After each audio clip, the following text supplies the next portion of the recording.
Gynaecologist हैं। आज हम ख़वातीन से मुताल्लिक डिफरेंट जो बेसिक से क्वेश्चंस हैं और चीज़ें हैं वो मैडम से डिस्कस करेंगे। मैडम सबसे पहले ये बताइएगा कि ख़वातीन की हेल्थ को लेके ना कुछ बहुत सारी ऐसी मिथ्स हैं जिनका शायद रियलिटी से कोई ताल्लुक नहीं है। तो मैं चाह रहा हूँ हम ज़रा वहाँ से शुरू करते हैं।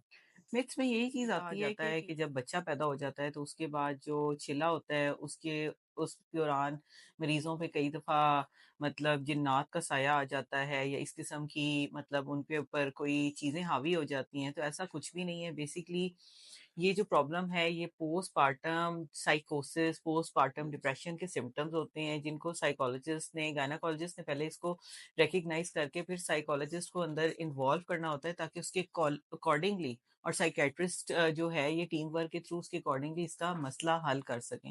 ये एक बीमारी है। तो इस किस्म के बहुत सारे मिथ्स हमारी सोसाइटी में हैं। इस मिथ को ज़रूर क्लियर करना चाहिए और इसको ट्रीट करना चाहिए ताकि बहुत सारी इंसानी जानों को बचाया जा सके। बिल्कुल ठीक है। अच्छा मैडम मुझे ये बताइएगा कि डॉक्टर्स का कितना रोल है? ख़ासकर मैं ख़वातीन की हेल्थ और आपकी फ़ील्ड के रिलेटेड बात कर रहा हूँ। देखिए, डॉक्टर्स का इस चीज़ में बहुत ज़्यादा रोल है। जो डॉक्टर है, सबसे पहले पेशेंट जो है, उसका इंटरेक्शन डॉक्टर के साथ ही होता है, ठीक है? वो एग्ज़ैक्टली। पेशेंट के पास डॉक्टर के पास फ़ीस दे के हुँ, और टाइम लेके एक पेशेंट आ रहा है, तो ज़ाहिर-सी बात है, डॉक्टर की रिस्पॉन्सिबिलिटी है कि उसको उसकी ट्रीटमेंट को भी फ़ॉलो करे और उसकी कंप्लीट हिस्ट्री ले। हुँ, और अगर कहीं पे भी उसको देखिए ना, अगर एक मेडिकल साइंसेज़ में पूरी दुनिया में कहते हैं कि फैमिली हिस्ट्री बहुत इंपॉर्टेंट है, पर्सनल हुँ, हिस्ट्री, सोशियो इकोनॉमिक हिस्ट्री, हुँ, तो हर चीज़ की ज़िम्मेदारी डॉक्टर पे होती है कि वो हर चीज़ को मद्देनज़र रख के पेशेंट की बीमारी की तशख़ीस करे और पेशेंट की प्रॉब्लम की तशख़ीस करे और उसके मुताबिक उसको ये सुनी होगी, हम उसकी भी सुनते रहनुमाई हैं कि करे। लोग ये कहते हैं कि जी, जो भी प्रेग्नेंट ख़वातीन होती हैं, उन्हें सी सेक्शन की तरफ लेके जाया जाता है, चाहे वो नॉर्मल की तरफ भी जा रही हों। इस बात में कितनी एक सच्चाई है? देखिए, इसका तो सबसे बेहतरीन हल ये है कि सी सेक्शन और नॉर्मल डिलीवरी की जो चार्जेज़ हैं ना, हुँ, प्राइवेट सेटअप में, एक जितने होने चाहिए। ताकि ये हुँ, जो लोगों के दिमाग में है ना कि सिज़ेरियन करने से डॉक्टर को ज़्यादा पैसे मिलते हैं, नॉर्मल हुँ, डिलीवरी से नहीं मिलते, तो हुँ, ऐसा दिमाग से उनके निकल जाए। हुँ, और दूसरी बात ये है कि जहाँ पे इंडिकेशन बनती है, वहाँ पे सी सेक्शन ज़रूरी होता है। सबसे हुँ, इम्पोर्टेंट चीज़ ये है कि पाकिस्तान एक ऐसा मुल्क है जहाँ पे बहुत ज़्यादा हाई मोर्टेलिटी रेट है प्रेग्नेंट हुँ, फीमेल्स में ड्यूरिंग चाइल्ड बर्थ। ओके। इसको देखना चाहिए, सेफ ऑब्स्टेट्रिक्स को प्रैक्टिस करना चाहिए, हुँ, सेफ डिलीवरी होनी चाहिए ताकि माँ और बच्चा बिल्कुल सेहतमंद तरीके से अपने घर वापस जा सकें, ना हुँ, कि कोई ट्रेजेडी हैपन हो। हुँ, या फिर एक बच्चा जो कि पैदा किया जाए नॉर्मल और बहुत ज़्यादा उसको स्ट्रेस के साथ गुज़ारा जाए, उसके बाद वो बच्चा ज़हनी तौर पे ठीक ना हो या जी, सीपी चाइल्ड हो, तो ये भी ठीक नहीं। लेकिन ये है कि नेचुरल बर्थ जो है इसको एनकरेज करना चाहिए। हुँ, पूरी दुनिया में नेचुरल बर्थ जो है उसको इनकरेज किया जाता है और नेचुरल बर्थ के फ़ायदे बहुत ज़्यादा हैं। हुँ, हाँ, जहाँ पे कोई ऐसी इंडिकेशन हो कि जहाँ पे नेचुरल बर्थ पॉसिबल नहीं है, तो उस सूरत-ए-हाल में सी सेक्शन को ऑप्ट करना चाहिए। लेकिन ये है कि अगर एक डॉक्टर एथिकल प्रैक्टिस कर रहा है, जी। तो एथिक्स में और पेशेंट की वेलफेयर के अकॉर्डिंगली अगर चलेंगे, तो फिर इस किस्म की रेशियो बढ़ने के चांसेस ना होने के बराबर होंगे। बिल्कुल ठीक है। अच्छा मैडम ये बताइएगा कि वो जो टाइम पीरियड हो कितने चेकअप ज़रूरी होते हैं या कौन-सा मंथ होता है जिसके बाद रेगुलरली जो है वो चेकअप करवाना है? देखिए, जो पहला 3 महीने है ना, उसके अंदर पेशेंट को चाहिए कि हर 2 वीक्स के बाद चेक करवाए, ठीक है? फिर ओके। 3 से चौथे, 5वें, छठे महीने में मरीज़ को चाहिए कि वो 1 महीने बाद भी चेक करवा सकता है, हुँ, ठीक है? मीनवाइल ये है कि जब 7वाँ महीना उसका गुज़र जाता है, 7वें, 8वें, 9वें महीने में भी बेहतर है कि वो 2 हफ्ते के बाद मरीज़ ज़रूर चेक करवाए और हुँ, आखिरी 9वाँ महीना जब स्टार्ट हो जाता है, तो हर वीक में चेकअप करवाना रिकमेंडेड है। हुँ, ठीक है, लेकिन पाकिस्तान में जिस किस्म के हालात हैं, अगर पेशेंट जो है उसको लाने में, ले जाने में और सोशियो हुँ, इकोनॉमिक कंडीशंस को सारे मद्देनज़र रखते हुए एटलीस्ट महीने के बाद मरीज़ा को मैं यही कहूँगी कि कम से कम महीने के बाद ज़रूर डॉक्टर को चेक करवाएँ, हुँ, दौरान हमल।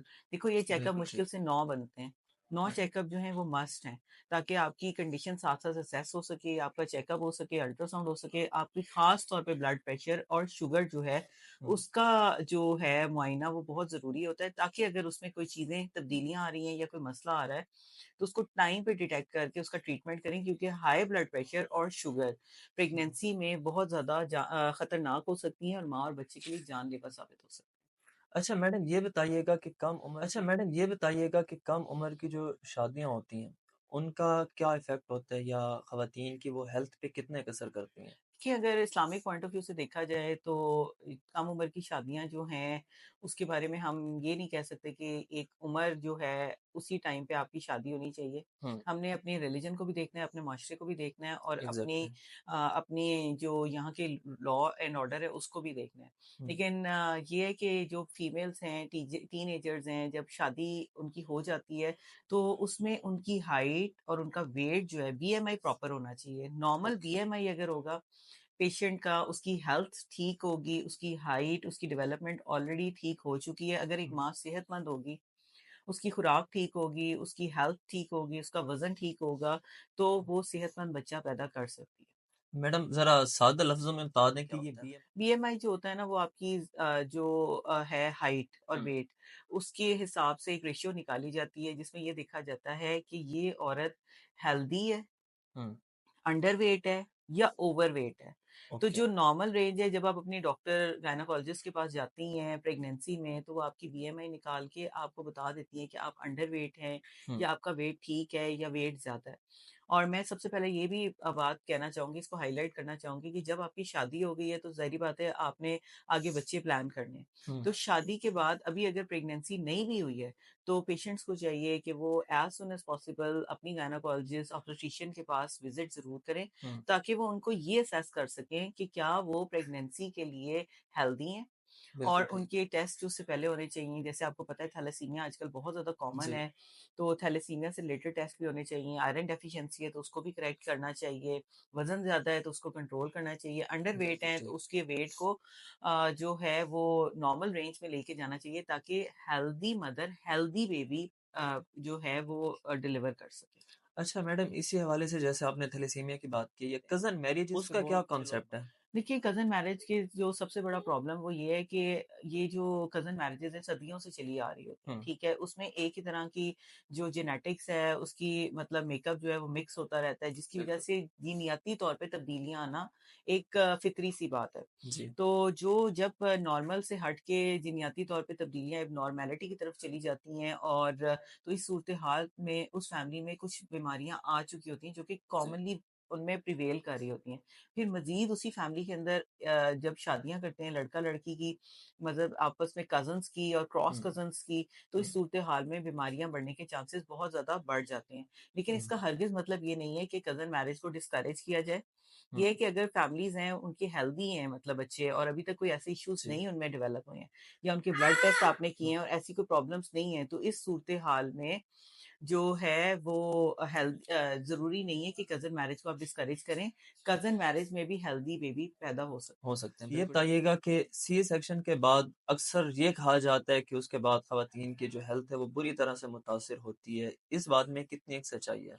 देखिए, सी सेक्शन के बाद ज़रूरी नहीं है कि ख़वातीन की हेल्थ बुरे तरीके से मुतासिर हो, क्योंकि अगर आपके सी सेक्शन या दौरान डिलीवरी आपकी हेल्थ बिल्कुल ठीक थी, आपको प्रॉपर मल्टीविटामिन्स रिकमेंड किए गए हैं, प्रॉपर एक्सरसाइज़ेज़ जी, और सी सेक्शन के बाद भी आपकी प्रॉपर काउंसलिंग हुई है, पोस्टपार्टम एक्सरसाइज़ेज़ आपने की हैं, अपनी हेल्थ का ख़्याल रखा है, डाइट का ख़्याल रखा है, टॉनिक्स प्रॉपर लिए हैं, आपकी नींद जो है वो प्रॉपरली मतलब पूरी हो रही है। अगर इन पैरामीटर्स के मुताबिक आप अपनी लाइफ़ गुज़ारेंगे और तो कोई ऐसा मसला नहीं है कि सी सेक्शन के बाद जो है वो पेशेंट जो है उसकी हेल्थ बुरे तरीके से मुतासिर होती है। हुँ, लेकिन फिर भी मैं as a gynaecologist, as a obstetrician इस चीज़ को रिकमेंड करूँगी कि नेचुरल बर्थ जो है, नेचुरल डिलीवरीज़ है उनको एनकरेज करना चाहिए। हुँ, ठीक है, नेचुरल बर्थ के बाद भी हम अपने पेशेंट्स को रिकमेंड करते हैं कि आपने कैसे एक्सरसाइज़ वगैरह करनी है और आपने अपनी लाइफ में क्या चेंजेस लेके आनी है ताकि को बाद में कोई कॉम्प्लिकेशंस वगैरह ना हो, कोई प्रॉब्लम्स ना हो। इसी तरह हुँ, सी सेक्शन के बाद भी डॉक्टर जो है वो उसकी पेशेंट की प्रॉपर काउंसलिंग करे, पेशेंट उससे इन टच रहे, बच्चों के दौरान प्रॉपर अगर वक़्फ़ा करेगी तो उसे इस किस्म हुँ। के प्रॉब्लम्स होने का खतरा नहीं है। अच्छा मैडम इसके ये भी असरात होते हैं कि वेट गेन हो जाना या कुछ इस तरह के? नहीं, ज़रूरी नहीं है कि वेट गेन हो। मैं आपको बार-बार इसी बात पे कह रही हूँ कि अगर आप एक हेल्दी डाइट हुँ, थ्रू प्रॉपर डॉक्टर की रिकमेंडेशन के बाद आप अगर एक हेल्दी डाइट को ऑप्ट हुँ, करते हैं और अगर थोड़ी बहुत वज़न में तब्दीली आ भी जाती है, बढ़ भी ओके, जाता है, तो उसके लिए कुछ जो एक्सरसाइज़ेज़ रिकमेंड करते हैं, इवन योगा बहुत अच्छा है। ओके। जो पेशेंट अफोर्डेबिलिटी जिनकी है और जिनके लाइफ़स्टाइल में स्विमिंग है वो बहुत अच्छी है, साइक्लिंग हुँ, बहुत अच्छी है।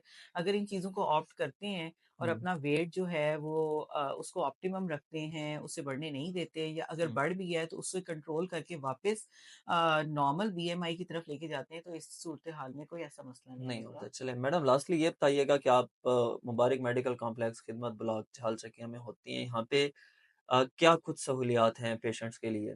देखिए, इस हॉस्पिटल में गायनी और ऑब्स की, क्योंकि मैं इंचार्ज हूँ, गायनाकोलॉजिस्ट हूँ, तो मैं आपको यही कहूँगी कि गायनी से रिलेटेड, ऑब्स से रिलेटेड सारी सहूलियात यहाँ पे मौजूद हैं, जहाँ पे नॉर्मल डिलीवरी, बड़ा ऑपरेशन और सफाई, बच्चेदानी की सफाई, रसौलियों का ऑपरेशन, कैंसर की तशख़ीस और उसका ऑपरेशन, ये सारी सहूलियात मौजूद हैं। उसके अलावा भी गायनी कॉस्मेटोलॉजी, जो हुँ, कि दुनिया में बहुत ही डिफरेंट सी फील्ड इंट्रोड्यूस की गई है। जैसे कॉस्मेटोलॉजिस्ट जो होते हैं फेस या स्किन की केयर करते हैं, वैसे ही गायनी कॉस्मेटोलॉजी में जो फीमेल की जनरल हेल्थ होती है गायनी से रिलेटेड, और जो उनका सिस्टम होता है उससे रिलेटेड, अगर कोई तब्दीलियां आ जाएं तो उसको वापस नॉर्मल की तरफ लेके आने में या उन बीमारियों को डील करने में गायनी कॉस्मेटोलॉजी का एक बहुत ज़्यादा इंपॉर्टेंट रोल है। ओके। ब्रिटिश में या अमेरिका में ही प्रैक्टिस की जा रही थी, लेकिन यहाँ पे भी बहुत ज़रूरी थी, तो उसको मैं यहाँ पे प्रैक्टिस कर रही हूँ, ठीक है, गायनी कॉस्मेटोलॉजी को। उसके अलावा जो है टेस्ट ट्यूब बेबी, आईयूआई, हुँ, ये भी यहाँ पे सहूलियात मौजूद हैं, और पेल्विक रिकंस्ट्रक्शन की भी सहूलियात यहाँ पे मौजूद हैं। और इस किस्म की सारी, और जो है ना बेस्ट लेटेस्ट सहूलियात गायनी ऑब्स्टेट्रिक्स से रिलेटेड, वो हम यहाँ पे खिदमत ब्लॉक मुबारक हॉस्पिटल में प्रैक्टिस कर रहे हैं। और जो भी पेशेंट्स हमें इस मामले हुँ। में और इस प्रॉब्लम से रिलेटेड हैं और हमसे रुजू करना चाहती हैं, तो वो ज़रूर आएँ, और इंशाल्लाह ताला उनकी सारी प्रॉब्लम्स को हम ज़रूर आंसर करेंगे। Madam thank you very much आपके टाइम के लिए, आपने बड़ी डिटेल से समझाया। नाज़रीन अगर आपको गायनी से रिलेटेड कोई भी इश्यू हो तो हमें कमेंट सेक्शन में या हमें डायरेक्ट मैसेज में भी पूछ सकते हैं।